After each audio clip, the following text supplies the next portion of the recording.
लोकसभा चुनाव की सरगर्मी जैसे जैसे आगे बढ़ रही है, गर्मी भी प्रचंड होती जा रही है और इस प्रचंड गर्मी का असर नेताओं और चुनावी रैलियों पर भी दिखने लगा है, नजर आने लगा है। महाराष्ट्र के यवतमाल में बीजेपी की एक रैली में उस वक्त हड़कंप मच गया जब रैली को संबोधित करने पहुंचे केंद्रीय मंत्री और नागपुर लोकसभा सीट से बीजेपी प्रत्याशी नितिन गडकरी बेहोश हो गए। इसके बाद एक बार फिर से चुनाव आयोग पश्चिम बंगाल की मुख्यमंत्री ममता बनर्जी के निशाने पर आ गया।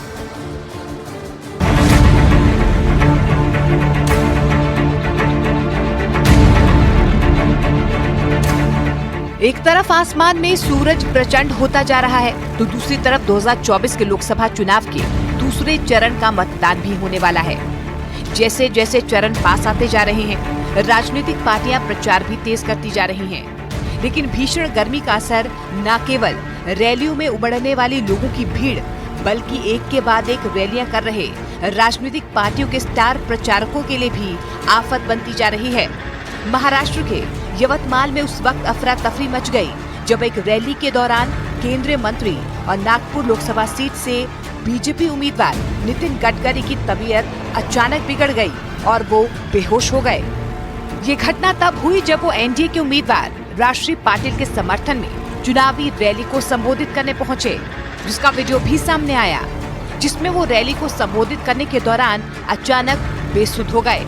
इसके बाद मंच पर मौजूद लोगों में हड़कंप मच गया। नितिन गडकरी के सुरक्षा कर्मियों और मंच पर मौजूद लोग उन्हें संभालते दिखे। हालांकि इस घटना के कुछ ही देर के बाद नितिन गडकरी ने सोशल मीडिया पर एक पोस्ट डालकर अपने स्वस्थ होने की जानकारी दी। उन्होंने अपनी पोस्ट में बेहोश होने की वजह गर्मी बताई।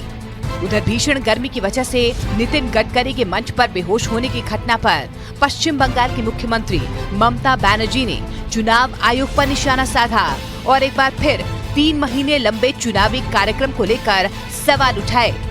हेलिकॉप्टर चढ़े आशा ওই হেলিকপ্টারটা একবার বসে দেখুন, আগুনে না ওটা আগুনের মতো জ্বলে আর ওখানে কোনো ঠান্ডা নেই, টোটাল লু বইছে।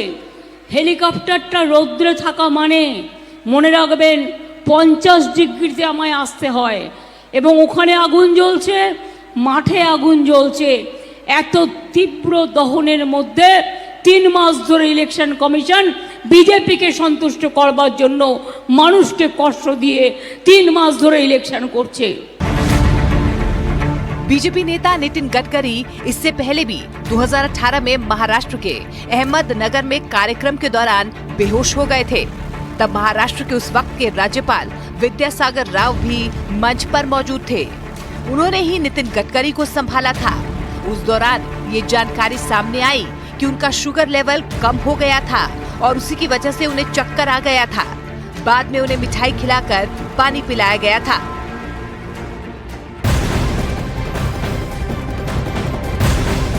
और मॉर्निंग प्राइम में बड़ी खबर सलमान खान से जुड़ी हुई। दिल्ली क्राइम ब्रांच के अधिकारियों ने मुंबई में सलमान खान फायरिंग मामले में गिरफ्तार 2 आरोपियों से पूछताछ की। दोनों आरोपी विक्की गुप्ता और सागर पाल से करीब 3 घंटे तक पूछताछ की गई। पुलिस ने फायरिंग मामले में 4 लोगों के खिलाफ मामला दर्ज किया है, जिसमें अनमोल बिश्नोई और लॉरेंस बिश्नोई भी आरोपी हैं। मुंबई क्राइम ब्रांच सूत्रों के मुताबिक आरोपी सलमान खान को पनवेल फार्म हाउस में पहले मारने का प्लान कर रहे थे, लेकिन वो प्लान फेल हो गया तो आरोपियों ने उनके घर पर फायरिंग कर दी। विवेक गुप्ता मेरे सहयोगी सीधे मुंबई से हमारे साथ जुड़ रहे हैं। विवेक, क्या जानकारी, पूछताछ हुई है लंबी इन दोनों ही आरोपियों से? पंकज, देखिए आपको बताए जाएंगे कि बॉलीवुड एक्टर सलमान खान के फायरिंग मामले में जब से मुंबई क्राइम ब्रांच ने दोनों शूटरों को पकड़ा है और लॉरेंस बिश्नोई के गैंग के लोग हैं, हर दिन नए नए खुलासे और बड़े खुलासे हो रहे हैं। अभी जो खुलासा हुआ है कि लॉरेंस बिश्नोई गैंग जो शूटर्स हैं वो सलमान खान को उनके पनवेल स्थित फार्म हाउस में टारगेट करने वाले थे।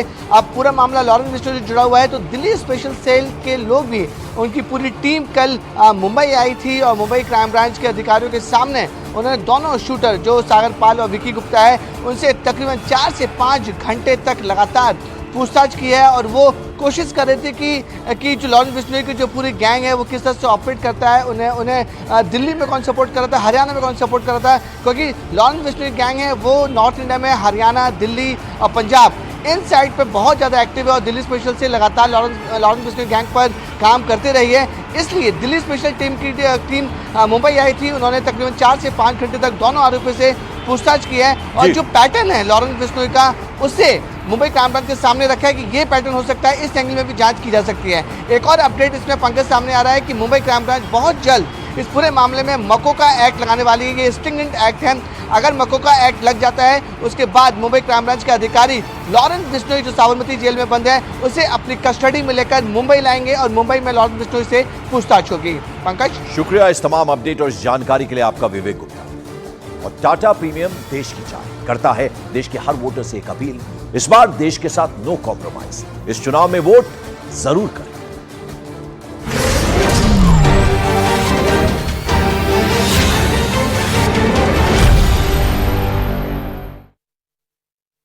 देखिए कितना अच्छा चर्चा में बना रहा, जबकि वो अपने बयान में एनडीए को वोट देने की नहीं बल्कि एनडीए को वोट न करने की अपील कर रहे थे, या यूं कहें कि लोगों को पप्पू यादव को वोट करने से रोक रहे थे। इधर उत्तर प्रदेश की हाथरस सीट से बीजेपी सांसद राजवीर दिलेर का निधन हो गया।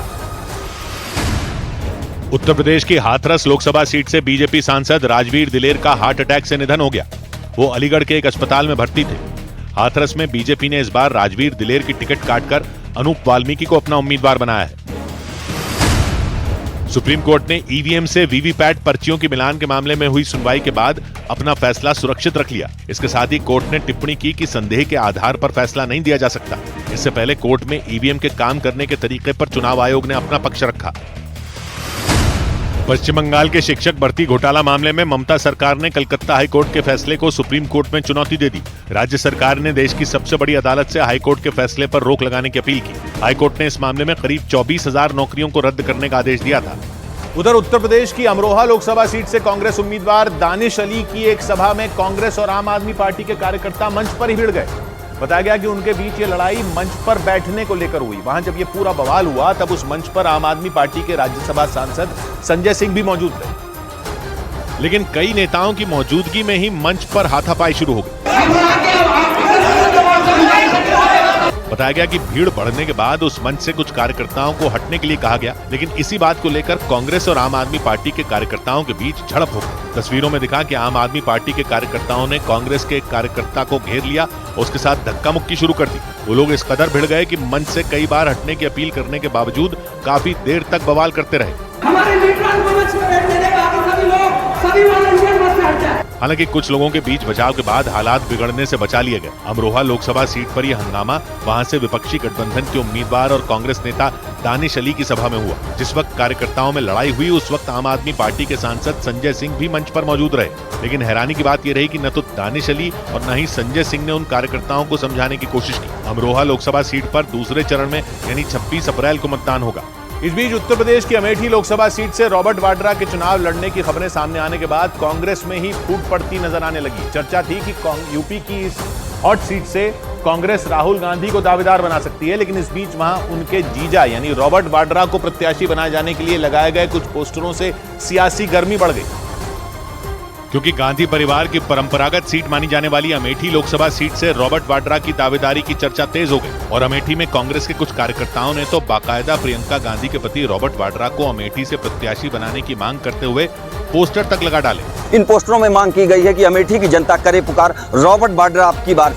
अमेठी यूपी की हॉट सीटों में एक गिनी जाती है और वो इसलिए क्योंकि इस लोकसभा सीट को कांग्रेस का गढ़ कहा जाता है। लेकिन जैसे ही इस सीट से रॉबर्ट वाड्रा के चुनाव लड़ने की खबरों ने जोर पकड़ा, इसे कांग्रेस और खासतौर पर गांधी परिवार की फूट बताया जाने लगा। क्योंकि